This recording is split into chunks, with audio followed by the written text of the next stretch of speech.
Naglabas ng pahayag si Miko Montefalco matapos kumalat sa social media ang mga post na nagsasabing nawawala si Patrick Bernardino. Nauna rito, isang Facebook user ang nagbahagi ng post na nagsabing ayon umano sa ama ni Patrick Bernardino na si Rick Bernardino, sinundo umano ni Miko Montefalco, kapatid nitong si Maiko Abdullah, at Merly Edor si Patrick noong ika-19 ng Hunyo taong 2025. Sa ipinost na mensahe na iniuugnay kay Rick Bernardino, nakasaad, "Mula noon di na masabi ni Miko asan anak ko, pati mga kapatid niya. Labis nag-aalala, patay na ba o buhay pa kanilang kapatid. Kaming pamilya, ay labis nagdurusa at nag-aalala dahil 1 taon na mahigit, na hindi namin nakita si Patrick.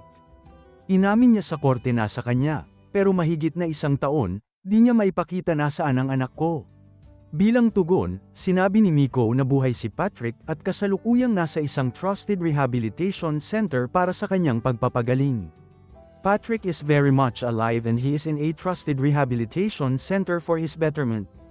As a mother, I wish for him to one day face our kids as a better man and a father far from how he was before.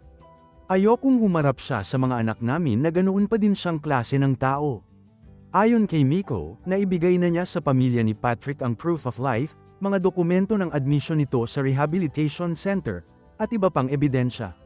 Gayunman, hindi na siya maaaring magbigay ng karagdagang detalye dahil sa umiiral na confidentiality agreement. Iginiit din ni Miko na hindi nawawala si Patrick. Aniya, at alam din nila ang confidentiality agreement na yon dahil hindi pwedeng ma-disrupt ang rehab process niya.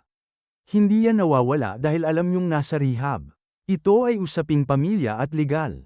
Kung ipagpapatuloy niyo ang pagpapakalat ng mga kasinungalingan at paninira, sa korte tayo magkita-kita.